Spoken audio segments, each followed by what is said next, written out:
My name is Eddie R. Pina. Could you spell your whole name, please, for me? Eddie is spelled E-D-D-I-E. The R is my mother's maiden name, Raya. My last name is Pina, P-I-N-A, spelled with the tilde over the N. N. So, can you pronounce your last name again? No, it's not Pina, okay, right? No, it's Pina. Okay. So, what is that ethnic origin of the last name? The Pina, translated to English, means pineapple. Pineapple. So people remember me a lot when I ask them, have you ever drank pina colada? And they have. So that's my name, Pina, like pina colada. It is 9 in the morning. I feel like I'm already intoxicated. So where were you born? I was born in Hutchinson, Kansas. Could you spell it? Hutchinson, Kansas. Hutchins? H-U-T-C-H-I-N-S-O-N. Kansas. Kansas. And what is your birthday? November the 2nd, 1935.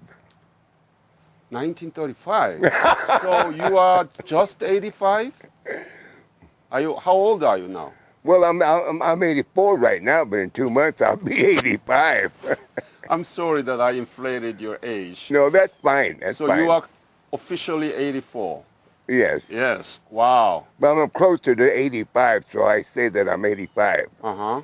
And I see that in your head there is not just Korea, but there is another country named Vietnam. Yes. So did you participate in tours? I did 2 tours in Vietnam. Wow, 2 tours. Yes. Uh-huh.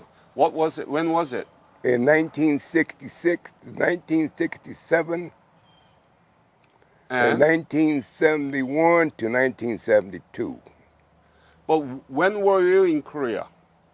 In 1953. The latter part of April 1953. I see. And please tell me about your family. When you were born in Hutchinson, Kansas, tell me about your father and mother and your siblings, what they were doing. My father and mother came from Mexico.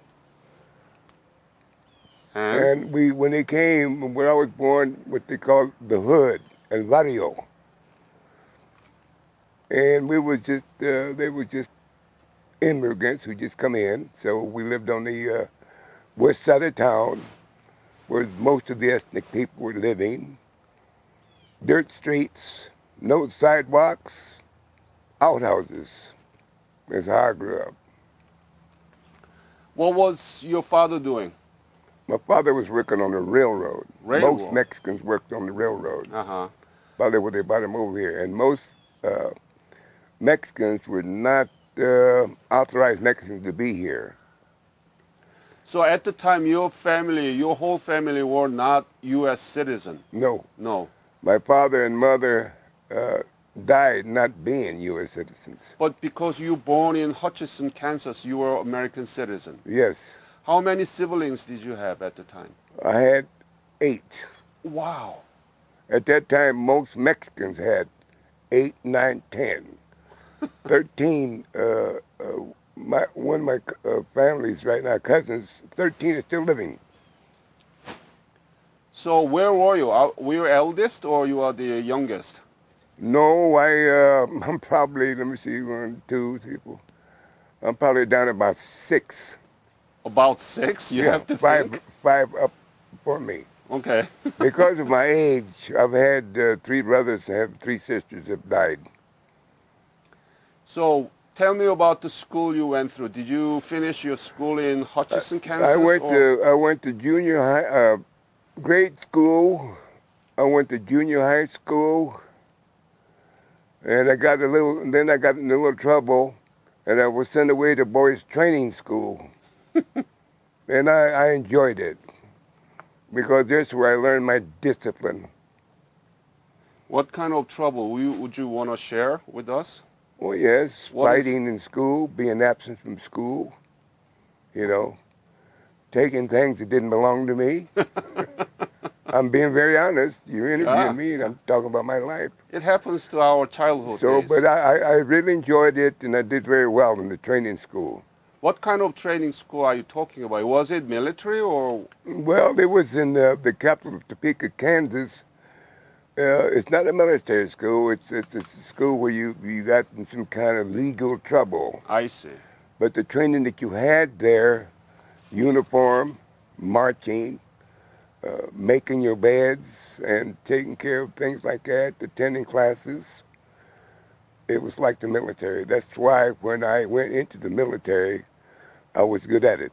Yeah. Because I already had the discipline. Could you take your hat off? Because I want to see.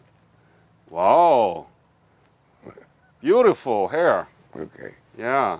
So when did you finish your junior high school? I mean the high school. Well, when I was released from the training school, When was it? What year? about 1948, Hmm. and at that time they had some strict discipline if you broke the rules. So you are reborn as a good boy, Yeah, I was so-called. born as a good boy. Yes. And then so I came home, and it was because I from the hood, you know, there was quite a few of my relatives and friends there with me. So that's why it was enjoyable and it wasn't bad at all, you know. We came back, and my cousin had been there with me, and he was also out. So we wanted to take a trip to California to visit some relatives. But before we left, now this is in 1952, before we left, they were still drafting in the military for the Korean War. So between the time that you graduated from training school and 52, what did you do? For 4 years, what did you do? I don't remember what I did. Did you have a job? No, well, I went in the Army in 52. Okay. So before you joined the army, what did you do? Well, before that, we found out they were still drafting, and you could volunteer for the draft, but you had to be 17 years old. Right. But I wasn't. I was 16 years old. But my cousin's sister verified some paperwork that I was. So 17. basically, you cheated. Yes, they called it something else. But anyway, so I take the paper that states that I'm 17 years old, born in 1934 instead of 1935. So I still have my draft card. Christopher has seen it. I still have my draft card. So we took off to California. Yeah. And when we was in California, my cousin and I were drafted. Mm-hmm. So we came back. And so in 1952, I was drafted to go in the military at 16 years old. Do you remember the month and date of your? When I went into service? Yeah. August 20th, August 20, 1952. 52. And where did you get the basic military training? In Fort Riley, Kansas. Fort Riley, Reily. Something like that. Yeah, Kansas. Rilly, Kansas. And how long was it? 16 weeks of basic infantry training. Mm-hmm. So this is very important question. When you were in junior high school and the training school and before you joined the army, did you know anything about Korea? Did you know where Korea was in the map? Did you learn No. anything about Korea? No, What do you mean no? nothing. Nothing? I was too young. I was 16 years old. What about in the school? Did they, No, they did didn't they teach. teach They anything? didn't teach that. We taught American government.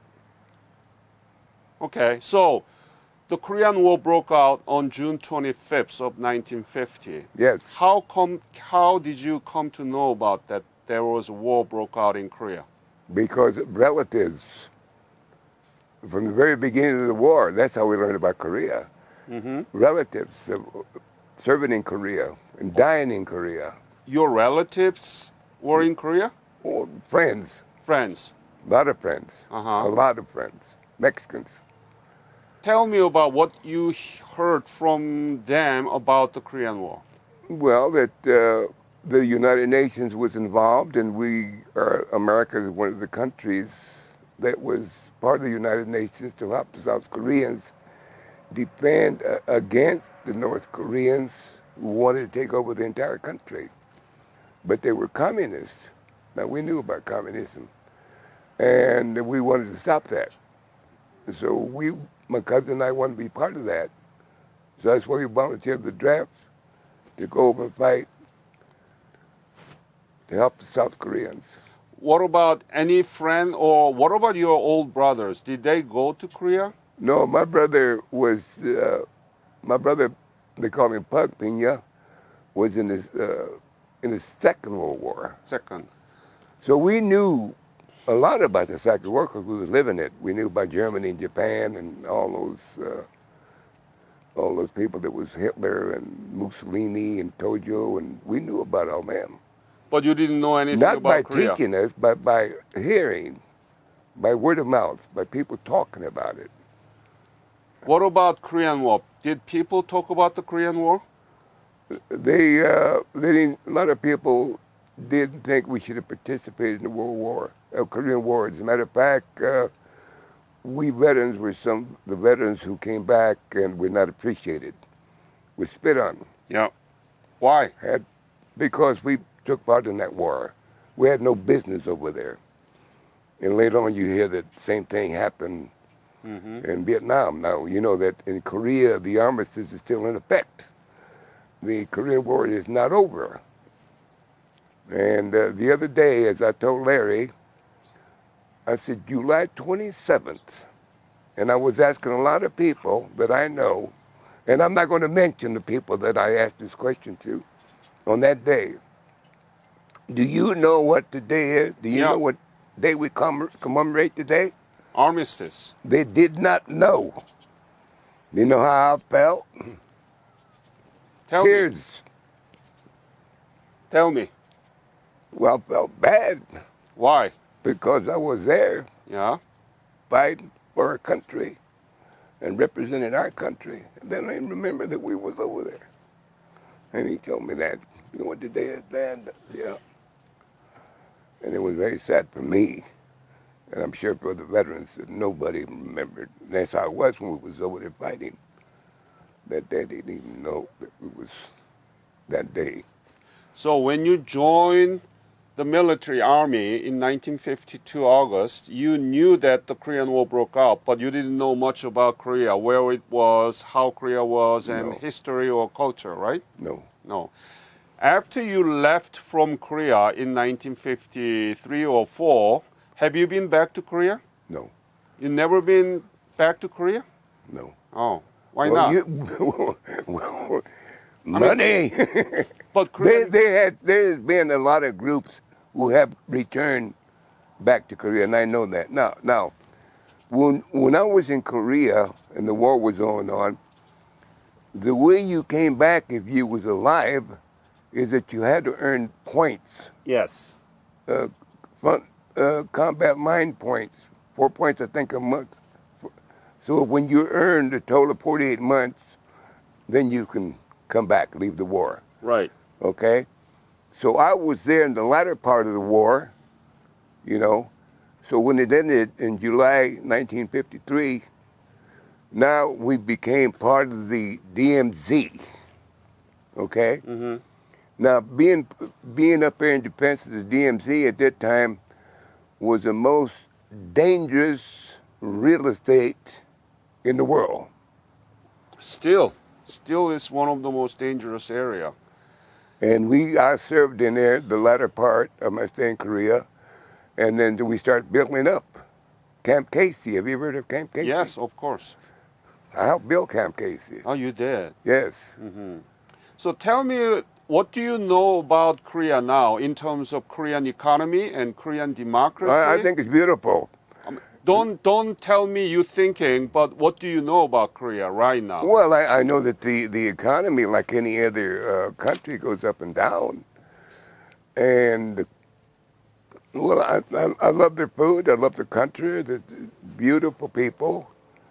you know, it's everything about Korea is just fine. You know, other than the beaches. God, I spent time on the beaches, South China Sea. Yeah. Been there, you know. Eddie, that's a very important point. South China Sea is still U.S. and China is colliding against each other, and they were the two main enemies. I bet that your enemy at the Pork Chop Hill were Chinese Yes. there too, right? Yes. And Iron Triangle. Yeah, right? yeah. Part of the Iron Triangle, yeah. See, that's why Korean War is one of the most important wars that we need to learn, but it's been known as forgotten war. What do you think about that? Why is it forgotten? You know, I just mentioned that, the forgotten war. When we come back, they weren't no part of us. We didn't belong there because they, like you're asking me, knew nothing about Korea or the economy of Korea or the status as far as are they democratic, are they communist or what.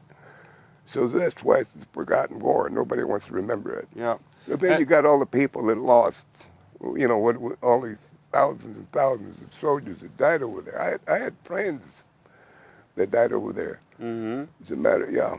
Do you know the rank of Korean economy right now in the world? Do you have any idea what is the rank of Korean economy? No, I understand the question, and I do not. Could you tell me? I want to know. It's the 11th largest economy in the world. Can you believe that? That's great. It's a much bigger than Mexico, I'm sorry. You know? The country that you fight for is the size of state of... Excuse me. Would you Well, that's great because give him a water, please? As you know, that Oriental food is the #1 food in America. And Mexican food is #2 food, but we're catching up. So you brought something to me. That was so... Surprising. Where is it? And could you tell me about what this is about? I learned about kimchi when I was in Korea. Uh-huh. And I liked it, but I ate the real McCoy. Now this supposedly is from Korea. Seoul says kimchi. So you bought it or did you make it? Oh no! This is. You bought it. I bought it, but I've in the past since living here, I have met Korean ladies who married American soldiers. Yeah. And they have made me kimchi. Do you like kimchi? Oh, I love kimchi. So does my wife. You know, we share, the Mexican and Koreans, we share the spicy stuff, right? I can put it on my tamales or my enchiladas, my tacos. You are somebody. I never had any Korean War veteran bring me the bottle of kimchi so far, so you are special. All right, let's go back to our serious business here. So, Okay. After you finished the basic military training in Fort Riley, Kansas, what did you do? Where did you go? What did you do? Tell me, please. Well, then it was time to go to Korea. So what happened, they sent me to Hokkaido, Japan. A lot of people don't even know where Hokkaido, Japan is, or what part of Japan is it. You know, it's in northern Japan. It's a northern island, right? Yeah. Yep. And they sent me there for specialized heavy weapons training. When I completed my heavy weapons training, they sent me to Korea. And Hokkaido, as you know, is right across the water from Russia. And at that time, when I was in Hokkaido, Stalin died. And that time... 1953, yes. That's right. See, 1953 keeps coming up. Yeah, that's when he died. And that was great. But when did you leave from the United States? From where? Do you remember? December. When did you leave from the United States? In December. December 1953? 52. Yeah. From the United States. From where? To go to Japan. Yeah. From where in the United States? Camp Stoneman, California.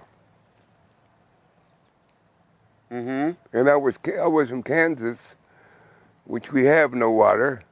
So now they put me on a ferry boat. That was a ferry. We had to go on a ferry to San Francisco to catch our troop ships. And I was already seasick on that ferry. So at the time when you left from Camp Stolmont, California to Hokkaido in Japan, what was your unit? We had no unit. You didn't have any unit? Not then. Huh? No, you were just, you usually had orders to go somewhere. But you should have. I had, yeah, when I got there, I had a unit. The 1st Cavalry Division, the big yellow patch with a black horse on it. Yeah. That's where I was. And the regiment and battalion, any unit? Well, I please? was in a battalion. What battalion? I don't remember. I've been in so many military outfits that I don't remember. But I got a story with every outfit that I've been to. So when you were in Pork Chop Hill, what was your unit? Can you tell me? 17th Infantry Regiment. 17th Infantry Regiment. Yeah. And company? I was in A Company, 1st Battalion. What? Battalion. Battalion? Yeah, 1st Battalion. 1st Battalion. What was your specialty? Private. No. That's your rank, but what was your specialty? We was frontline infantry. So, Not grunts. But grunt was the frontline infantry. so the rifleman. Yeah. Okay. And when I was in Korea during that battle, I was telling Larry, I should have been awarded. You will talk about my medals Sure, lately, later. but I earned the Bronze Star Medal for Valor. But because I was only 17 private and I didn't know anything about citations or, then requesting something for myself, which my platoon sergeant should have done, and I remember his name, Oscar Rosario, Puerto Rican, I still remember his name. He was the one that put that paperwork in for me and not tell me to do it, so I never did it. So if I would have done it or he would have done it, then I would have been awarded. We'll talk about that later. Yeah. So let me ask this question. When did you landed in Hokkaido? What did you do there? You didn't go there for tour. No, I trained. I trained with heavy mortars. They sent me there for, when you talk to me, they trained me for everything. I've been trained for everything that you can think of. Like what? One time I went with Christopher. He was to the job center. He was for the job center, and the lady asked me if I was looking for a job. I said, "You wouldn't want to look at my resume." He said, "What is your resume?" I said, "Death and destruction is my resume." I just retired from the military and been here and there and was trained for that. That's what I was trained for, death and destruction. And then when did you leave to Korea from Japan? In April. April 1953. Yes. Where did you land? Incheon. You been there? Of course. So tell me. Let me tell you how we landed, though, please. Yes. Because I got to ask Larry a question. We went from Japan on big troop ships, big, ugly, gray troop ships. That's how we used to travel back and forth. From the troop ships, we loaded up to new LSTs. Is that what you call them, Larry? Landing shore transports. From the troop ships, we got on the LSTs and landed in Incheon. And then from there, you start getting your briefing and your assignment, unit assignment and all that stuff, and then you go from Incheon and train from your troop assignment. Which finally, with the 17th Infantry and the war was still going on. But, back south was secure. At that time, we still fought the north on the line that way. And as you know, Pork Chop was on 20, 30 miles into the north. And then now we have the DMZ, you know, which, like you say, is still the most dangerous real estate in the world. So, tell me, be honest, okay? Yeah. When you landed for the first time in Korea, in Incheon, and you didn't know much about Korea before, how was Incheon to you? What did you see? How was people? How was landscape? Just tell me honestly. What did you think about it? What did you feel about it? Well, you know, Mexicans are born to fight in wars. The Mexicans are the most decorated soldiers in all wars per capita. You know, the Mexicans, I mean, I read this in a book, and so I was ready to go. I was anxious to get to the front line. I really wasn't interested in what was around me. I just wanted to get up there and do what I volunteered to do. So, was Incheon good city? Or when look, Well, I mean, was it destroyed or how was it? How was the people no, there? it was. I really don't remember. I really don't. I mean, that's a long time. I really don't remember what it looked like because you know you're with hundreds of troops pushing each other here and there and waiting to get loaded into cattle cars, you know, whatever, to get you to the front as quick as possible. You were at that time 17-year-old No, it just boy. turned 17. Were you afraid to go to war? No, You were not? no, I just that Mexicans want to go. They want to. They're volunteers. You are impossible man, sir. They're ready. So from Incheon, how did you go to where?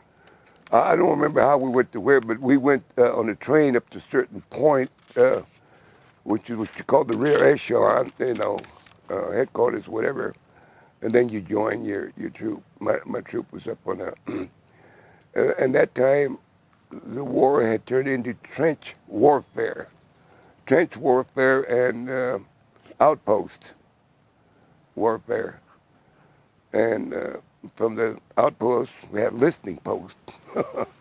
And at that time, you know, especially in Korea, you could be assigned to an outpost. I never did go to outposts. No, I mean a listening post. I did serve in an outpost, not a listening post. What's the difference between those two? Explain it for the audience. Well, please. the outpost is away from the major line of defense. Far front. Yeah, long way, far away. Matter of fact, we had to take it from the main line. We had to be taken to the outpost on the tank. So we got there. Now, when you belong to this outpost, then you might get duty as a listening post. Now, you're in front of the outpost by yourself, observing and listening, and you may not come back. If you fall asleep, you're not going to come back. So the Chinese or the Koreans would come down and cut your head off, which happened to me many times. Because you're out there by yourself, you know. And what is the difference between outpost and The listening post? yeah? Yeah, that's what I just said. Uh-huh. The outpost is there in defense of the main line. The listening post is to alert the outpost, here they come. And you got to get back. And So- that didn't happen. Too many outpost people got killed because they fell asleep or they couldn't hear, wasn't aware that someone was coming at you. Now, you've heard many stories that the Chinese and Koreans on both sides, they could sit in a place for hours and hours and hours until it was ready to strike. And that's why that you really had to be on the ball. Tell me, explain to audience, because this interview will be heard by Yes. the young students in the United States Well, and I'm- all I'm over glad the world. that- well- So tell me about the situation in the far front in Pokchap Hill. How was the battle situation there? Who was the enemy? Tell me the details.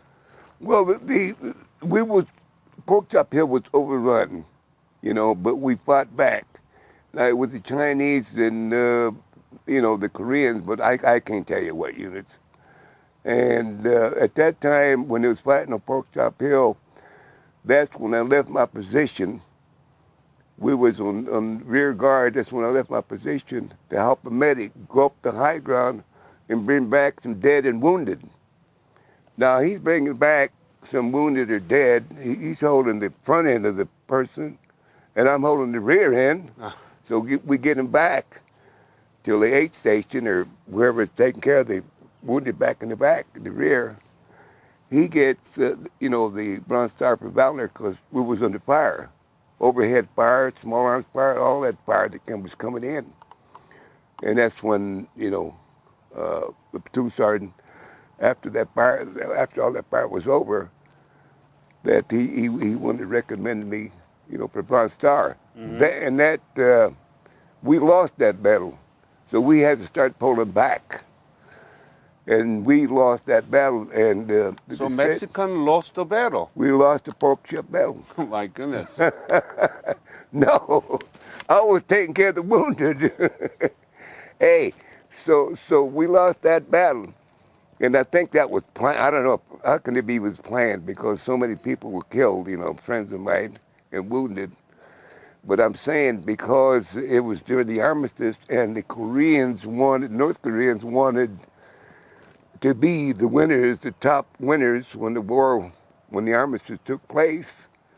So they had it. That was their ground. Hill 255. Hill 255. That's right. That was in Pork Chop Hill? That is Pork Chop Hill. And the reason they call it Pork Chop Hill, because if you look at the map of 255, it is supposedly shaped like a pork chop. Mm-hmm. Yeah. So they gain ground, So now we become, after all this is what we had pulled back and all that stuff, and the armies had been signed and all that stuff. So now we go back forward. Now we already retreated. So now we go back, and now we're in trenches. And trenches and bunker warfare like you've seen in the movie, Pork Chop Hill. Mm-hmm. That's the kind of positions we had now. So it was the next day that we took positions in the trenches and bunkers that had already been built prior and across the valley. And I wasn't a cameraman. I don't have any pictures of being in Korea or pictures of being in Vietnam. I wasn't the guy that carried the camera and all that stuff. So we was up there on the ridge and looked across the valley, and you seen all these people dressed in white. Just a white line of people, just like I look over there at that little White House. Mm-hmm. You seen all these white people. And they released all these beautiful white doves. Beautiful, beautiful white doves just released all over the place. But again, I didn't have no camera. But it's up here. The picture's in my mind. And I tell people it was so beautiful to see that. It was a sign of peace. Yeah. At that time, the armistice had taken place. What were you thinking when you were there, looking at all these dead people all around you, and you have to be in the middle of that chaos? What were you thinking? Well, a lot of people. Did you regret to be there? Be honest. Were you afraid? Did you regret? No, because I volunteer. A volunteer can't have no regrets. You know what you're going there for. You're going to kill or be killed if you volunteer to go to war. Now, you're asking me my philosophy as an individual. I mean, that's how I felt. When you're in combat, you have no fear. I don't know what takes over your body systems. Fear's not there. The only thing you want to do is survive. And again, do what you have to do, kill or be killed. And that's the main thing that goes through your mind. So you don't have time for that, just like being a paratrooper, which I am. When you're trained to jump out of the airplane, you have no fear. You're trained for what's going to happen, what you're going to feel, and what you have to do to survive that jump. For the record, the U.S. federal government, proclaimed that there has been 36,574 U.S. soldiers were killed in action. That's going to be their names. The 36,574 soldiers' name will be inscribed in the Wall of Remembrance in the Korean War Veterans Memorial Park in Washington, D.C., and I think we will be able to complete that in 2023, maybe for the June, July 27th. Hey. So you should be there. Well, listen, because you mentioned it, yeah, we had the Black Hall for the Vietnam, and I've got a lot of friends' names up there. And now the one that you're talking about, the one that they have now is these soldiers walking like in the rice paddy. Mm-hmm. And that's another thing. So you brought that beautiful albums of the plaque of all the medals that you got from the Korean War, your service. Could you put it in your chest like this so that Okay, but first of all, I'd like to tell you about it. I'm going to ask you the Oh. question first. Show me the medal, please.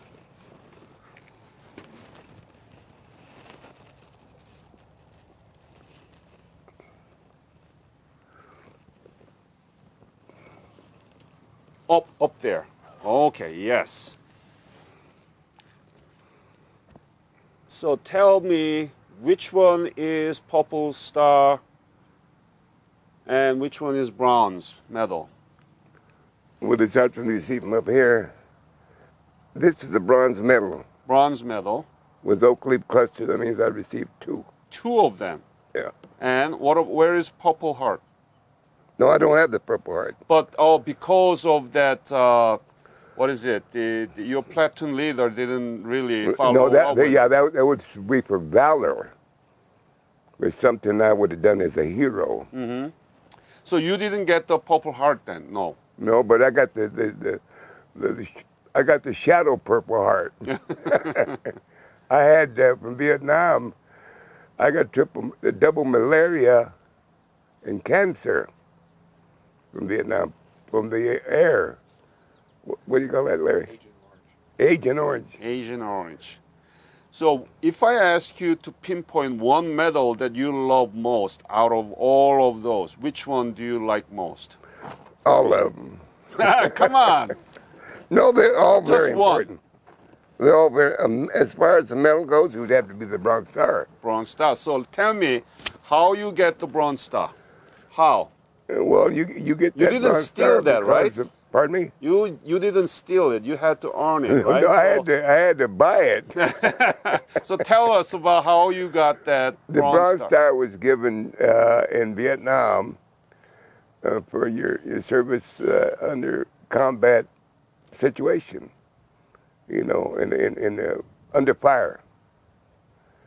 And that's for that. But about every one of them is given to you for under fire.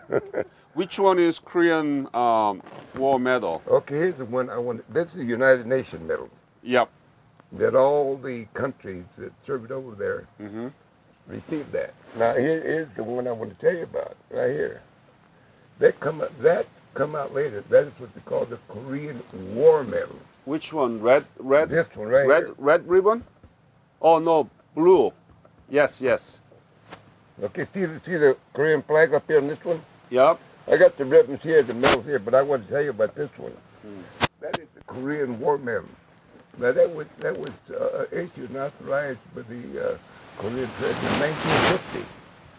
Okay? Yes. But because it was the foreign country medal, it was not authorized by the United States for American soldiers to wear.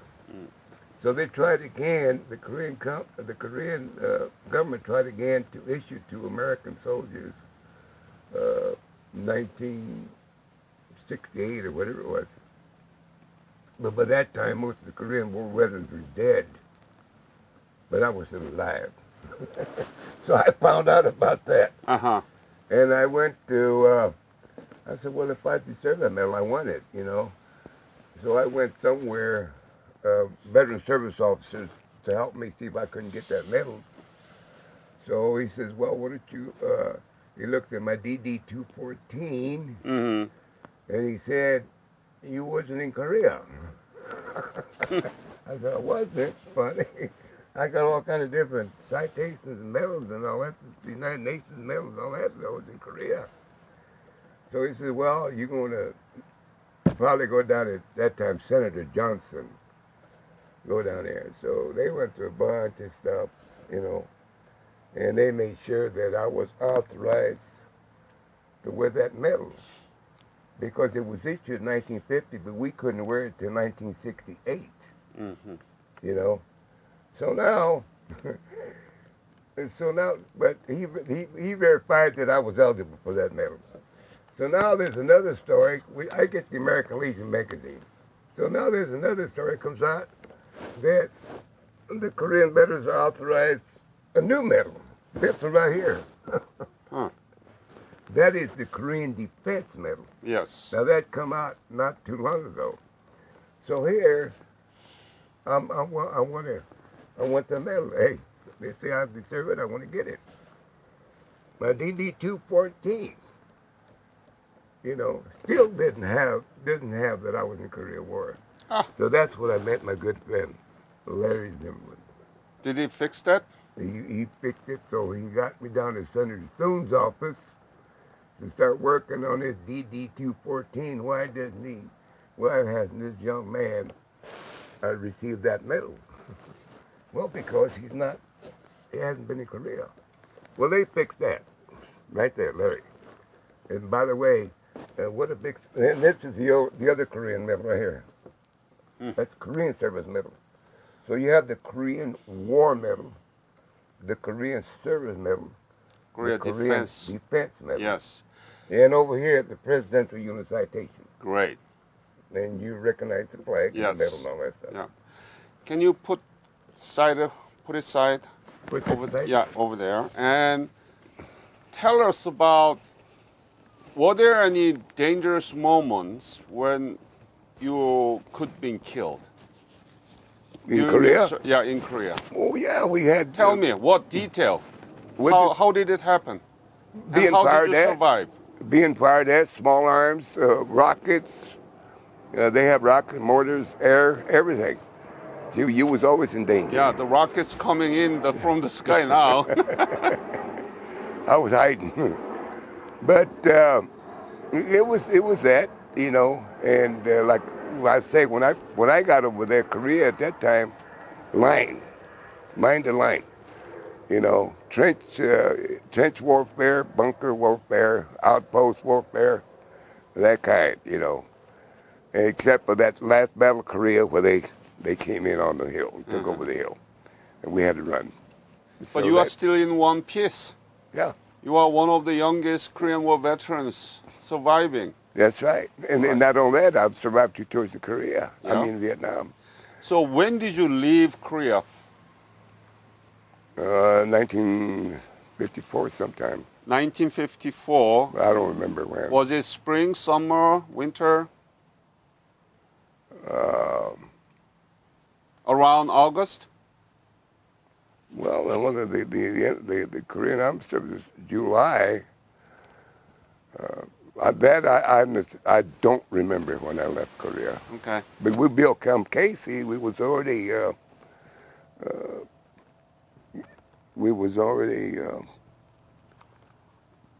taking over the south part of the DMZ.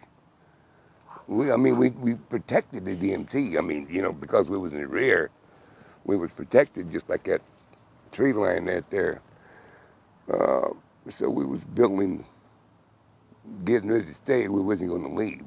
So you were part of the team that actually built the Camp Casey Yes. after the war, right? Yes. After the war. Them Quonset hut type buildings.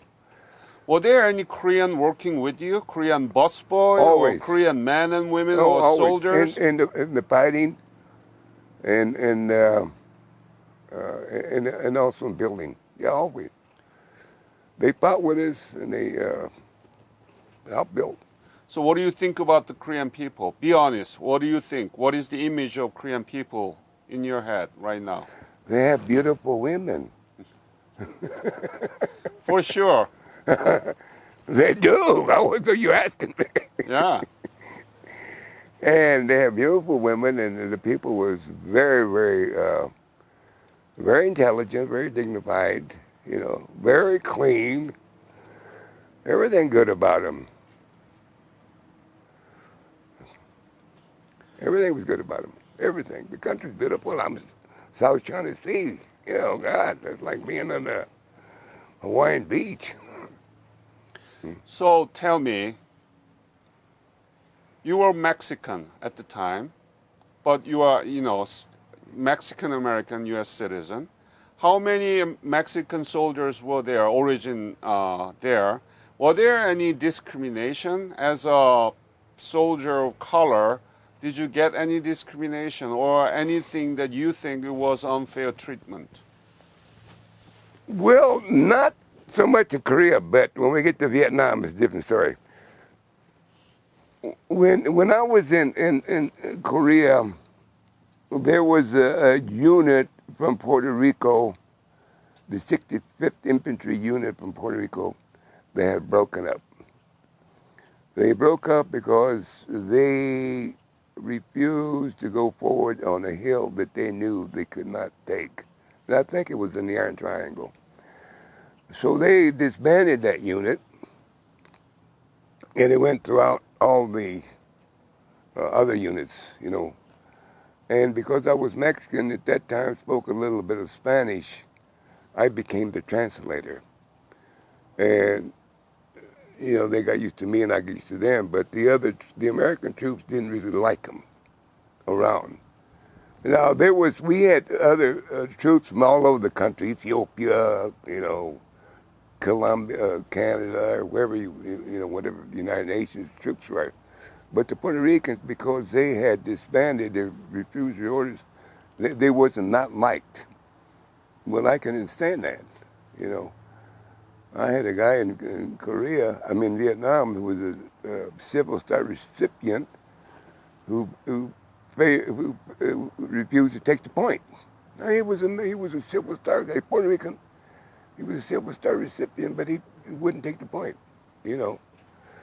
That wasn't breaking, you know. He wasn't going to get court-martialed or nothing for that because, you know, that's more or less you volunteered for it or you was chosen for it, but no, you don't want to do it. But, yeah, there was the only discrimination I've seen that was against the Puerto Ricans who had failed their orders and now was scattered throughout all the units, and I became the interpreter. That's the only discrimination that I've seen. Yeah, I'm very well aware of those because I was in Puerto Rico and we did interview of 70 of them. They are beautiful people, passionate and very genuine. I love them. But did you learn anything about the 65th Infantry? Yes, yes. So you were not treated unfairly? No. Not at all? No. Okay. How about, what about African American soldiers at the time when you were in Korea? Were they treated? I really don't remember too many African American soldiers in Korea. Got it. You got it later in Vietnam, but I don't remember. Does your studies show, what did your studies show about the African American? That there was a lot of them? Not a lot of them, but there were pretty good numbers. Represented. Yeah. So from Pork Chop Hill, did you move to Iron Triangle?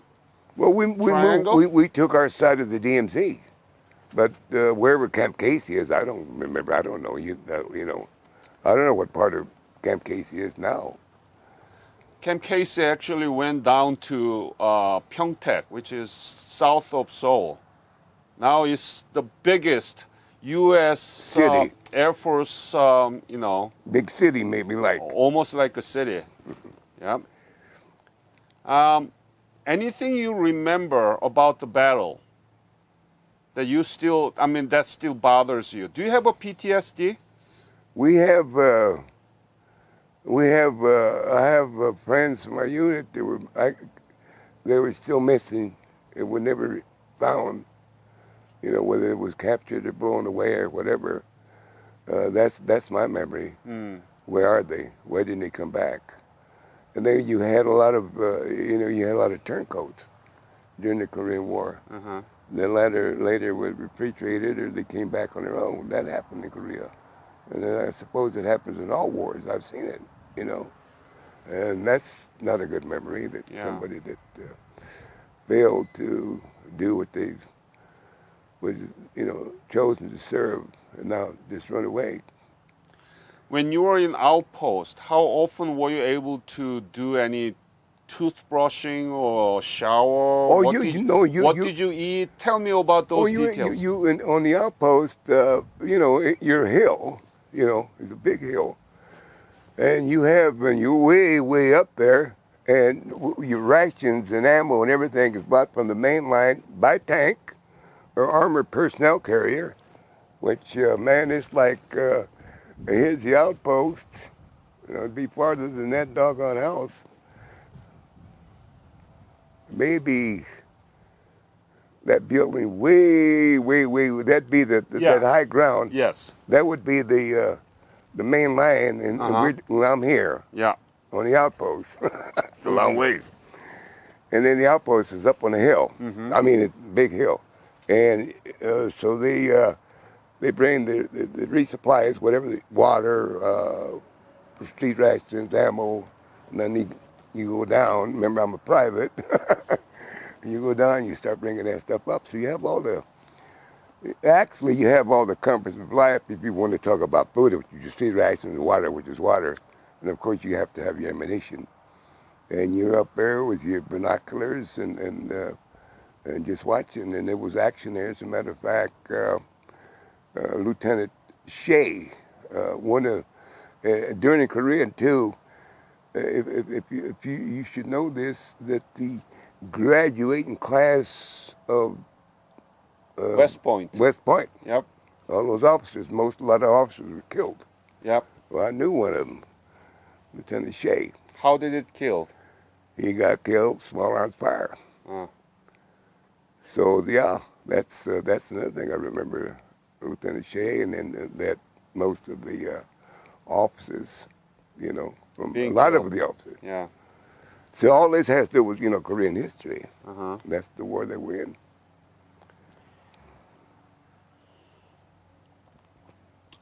When you left Korea, have you ever thought that Korea would become like this today, like 11th largest economy in the world, and very substantive democracy? When you left Korea, what do you think about the future of Korea?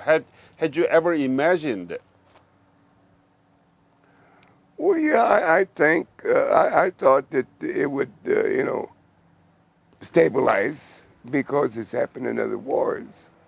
Our enemies have become our allies. Look, Japan and us, they're one of our best allies. And it's happened with Germany. I'm married to German women.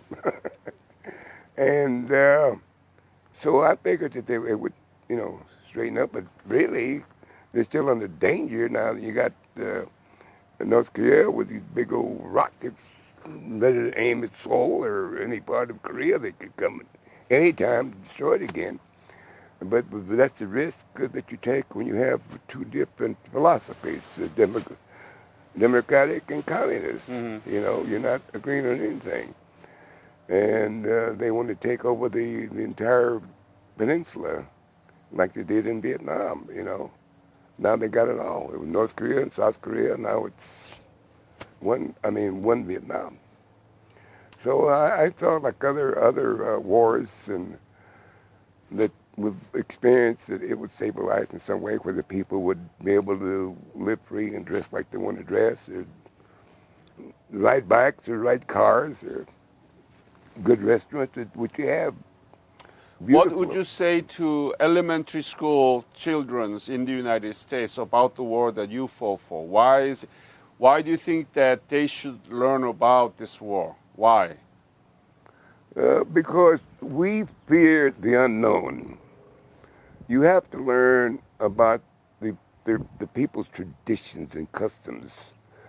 At this time, I live in South Dakota, USA, which is Native American country, more or less. Mm-hmm. My son, Christopher Pina, Native American, Mexican, and Irish. He is learning all the customs and traditions of his blood people, and I am learning from him.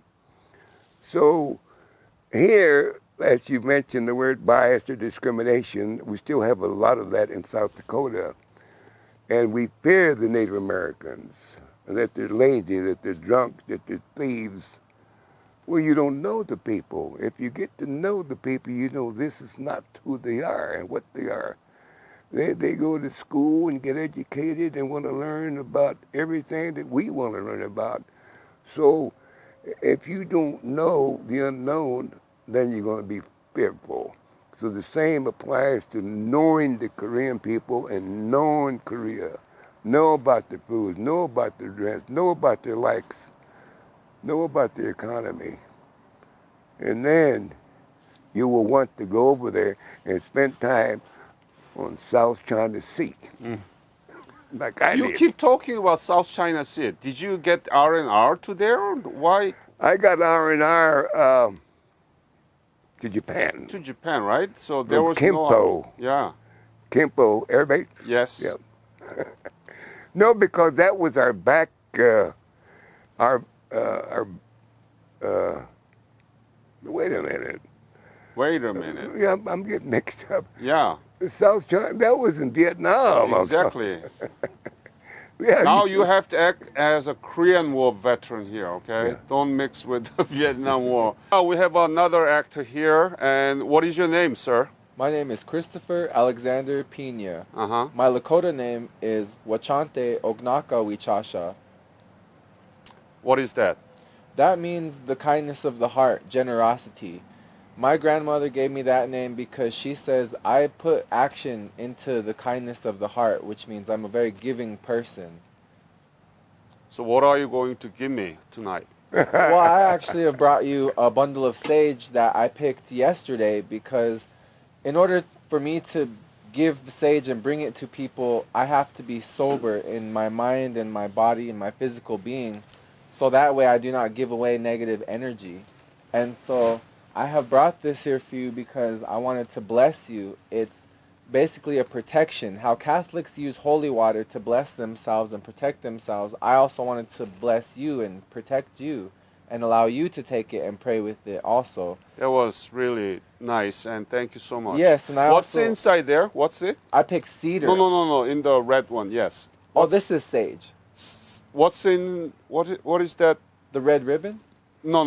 the flower. Yeah, This is the leaves. This is sage. sage. So you pick a leaf when they're dry, it's still fresh. Mhm. So it's still drying a little bit. But when you pick the leaf, you burn it and then you cleanse yourself with the smoke. Got it. And then so I wanted you to mix it with the cedar, which I have also I gathered last year because I'm a gatherer. And so the cedar mixed with the sage, it brings like almost an extra blessing, you know, a positivity and good spirits. And so that way you mix a little with both, and the little goes a long way. So a prayer, is just always worth having. Obviously, you are a giving person. Thank you. So you watched the whole interview of your father, right? How Yes, you this is my related father. your father, and are you the only child? Yes, I'm the youngest and only boy. Okay. That means that you have a sisters? I have 6 older sisters. 6. From my mom and my dad. Oh. So they have different children. Well, okay. So you watched the whole interview, and could you describe what did you think about this interview in Native American language? Say it in, and then you can translate it. I'm not fluent in my current language. I just graduated with my associates and I am going for my bachelor's, so I will be fluent. I can only read it and write it right now. I can greet you. So, Wachante Ognaka Wichasha, Imachi Api Yellow. That is my name. So I just introduced myself. And that's about as far as I can go so far in my language. But when I'm listening to the elders speak, I can decipher what they are saying, who they are speaking to, because we are a descriptive language. There is no bad words in Lakota. You cannot say a cuss word because there is no cuss words in Lakota, and you cannot say goodbye in Lakota because we only say we will see you later. Mm-hmm. Did your father ever talk about his service in the Korean War? Oh, my dad is a broken record. I've listened to this story 1,000,000 times. So your father, Eddie, is exceptional because most of the Korean War veterans never talked about it. Oh yeah, the hard part is to get him to stop talking about it. Well, let me interrupt in this conversation, and Larry will tell you.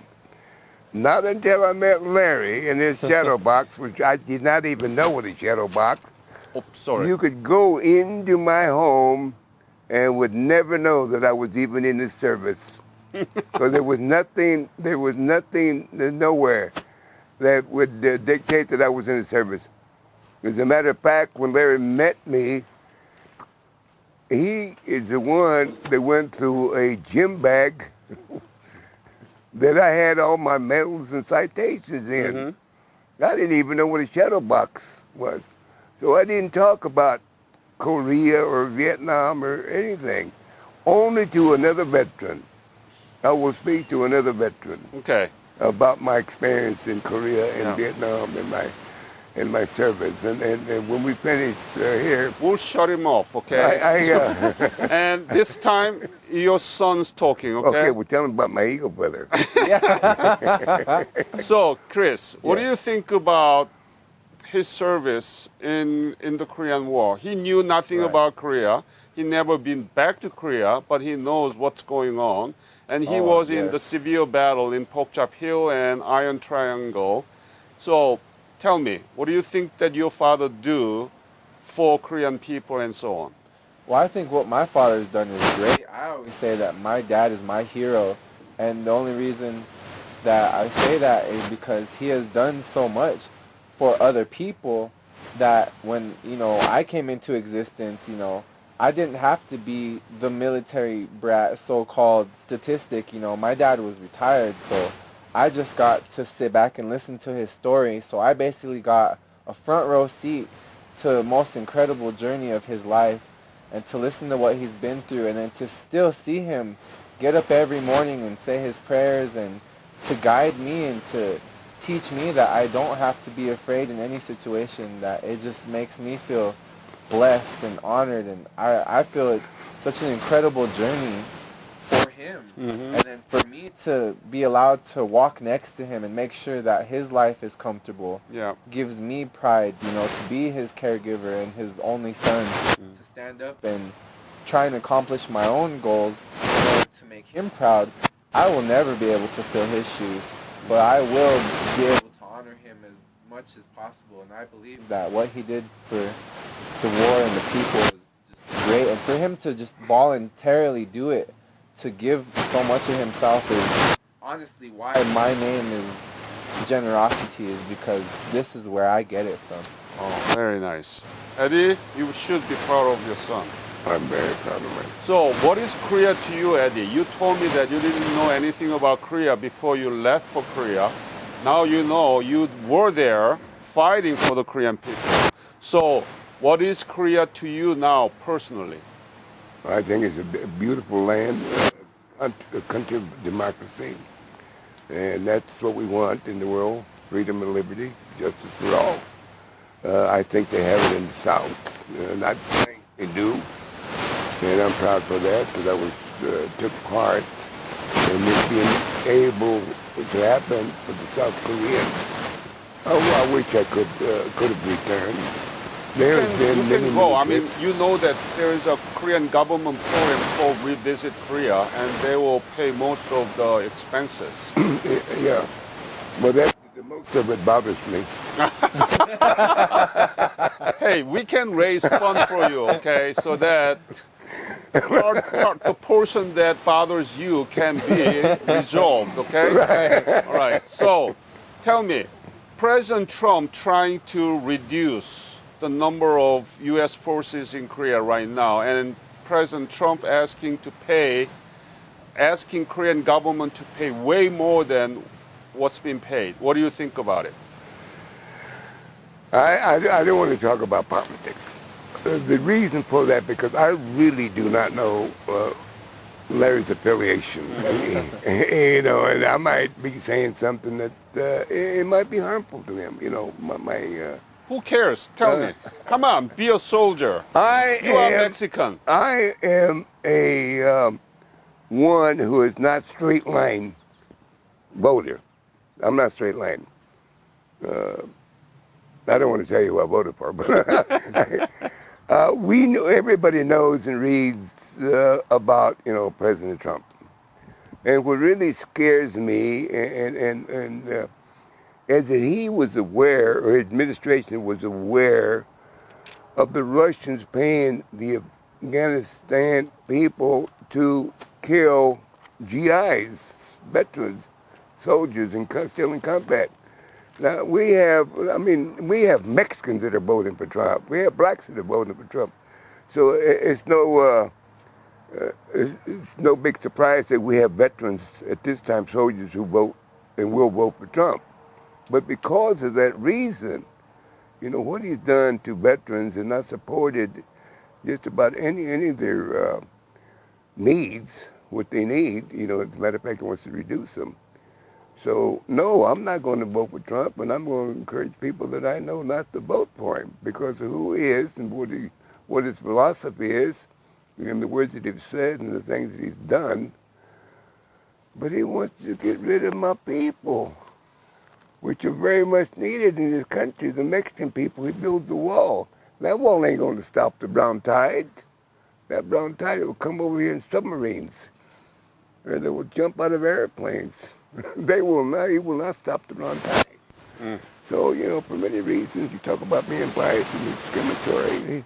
There's the man, up front. Okay. Thank you for being honest, okay? So please, introduce yourself, please.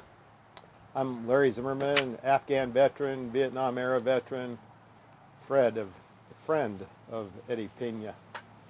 Larry Zimmerman, famous man to me and to my foundation because we did a lot of work together. Back in 2000, when was it? 17?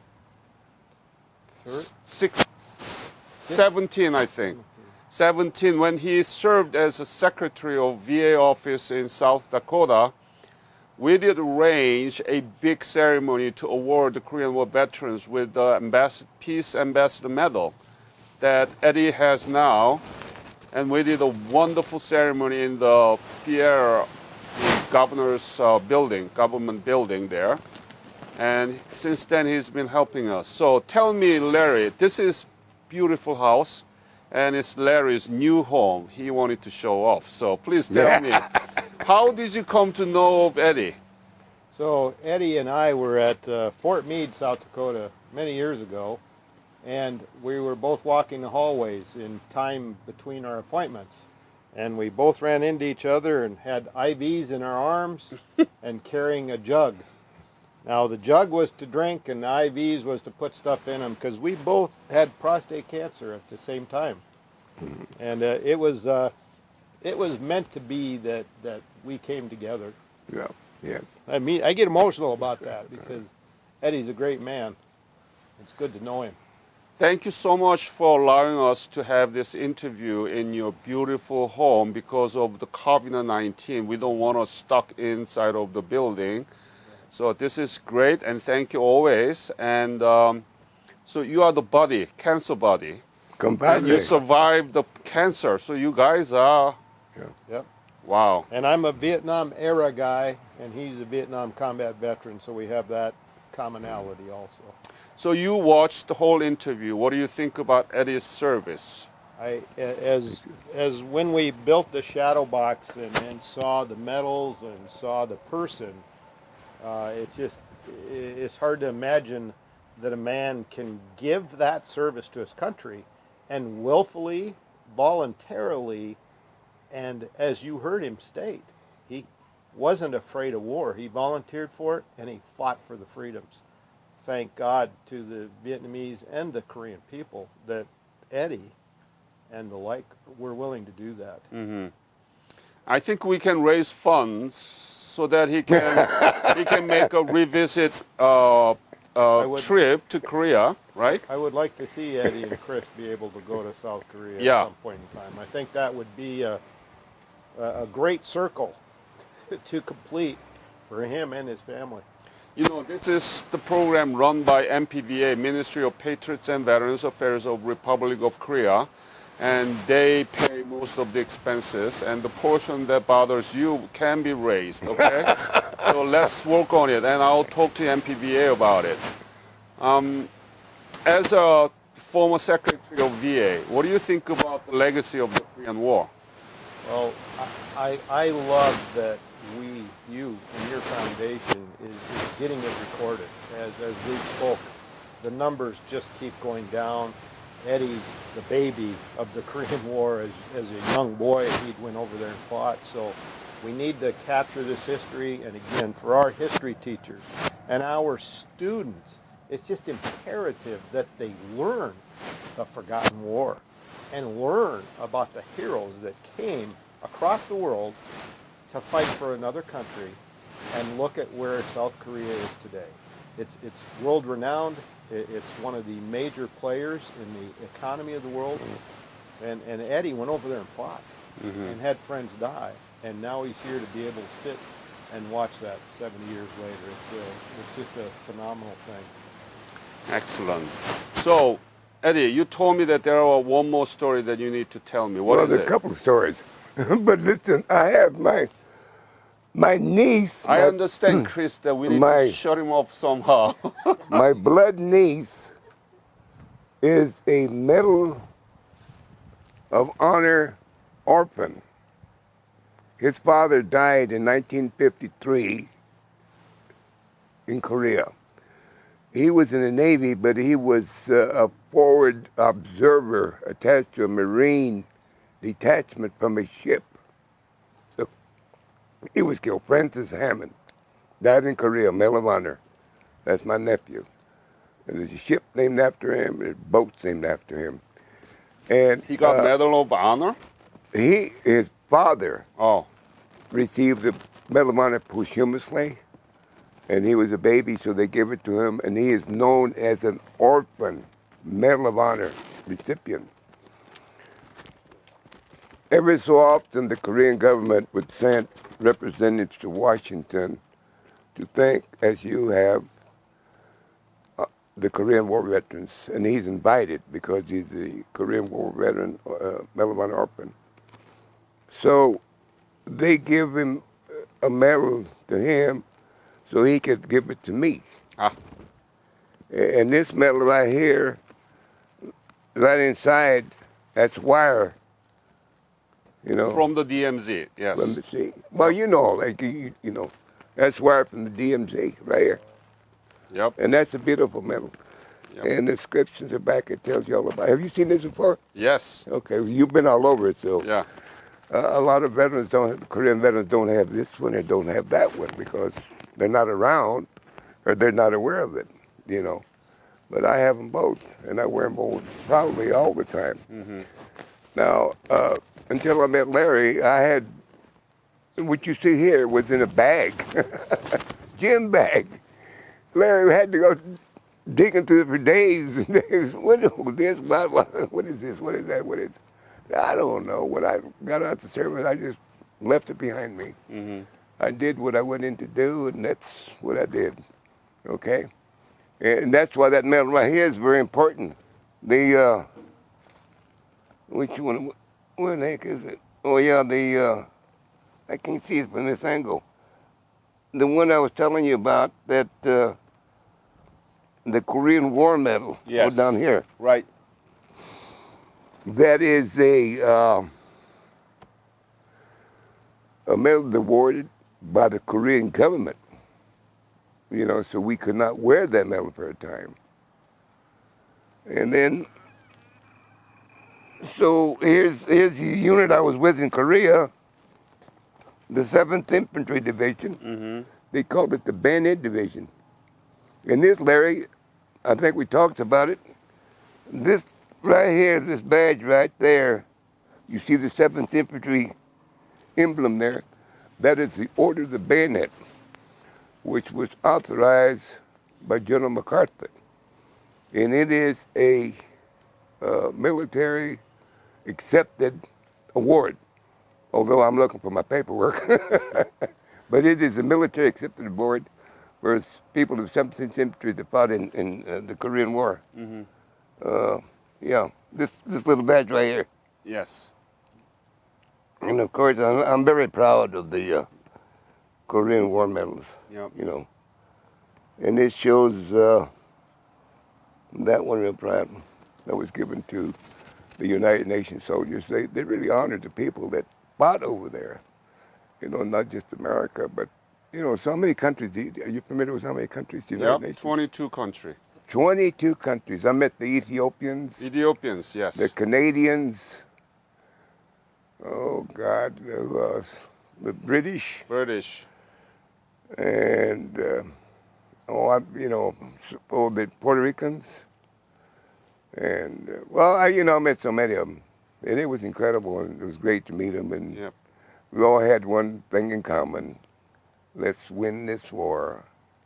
Let's set them back. And my division, I wouldn't say with them, but they went all the way to the Yalu River. Mm. See, I'm mentioning names a lot of people don't know, but you. The Chorwan Valley, the Iron Triangle, Yes. Yalu River, Busan. Yep. It was pushed all the way back, during the Korean War. Mm-hmm. Incheon. MacArthur's Landing in Incheon, that's where the name of the Order of the Bayonet come to be, because he authorized that, General MacArthur. Eddie, this is beautiful interview, and on behalf of Korean nation, I want to thank you for your honorable service as Korean War veteran at the end of the most severe battle, French warfare there in the Pokchap Hill Yes. and Iron Triangle Yeah. in 1953, right before the armistice signed. And we're not going to forget about it, and we are going to use this interview so that teachers can use it. And I'll give you one curriculum book that my foundation published with the NCSS, National Council for Social Studies Teacher.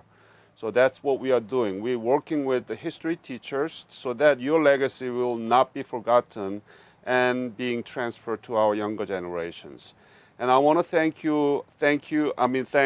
MPVA, Ministry of Patriots and Veterans Affairs of Republic of Korea, sponsoring this very meaningful and historical project so that we can preserve your memory. Is there any other thing that you want to say to this interview? Well, I want to thank you for making it possible for me to come here to be interviewed by you and letting people know what I know about Korea and what I did for Korea, which makes me very proud to be part of the Korean Brotherhood. You are my brother.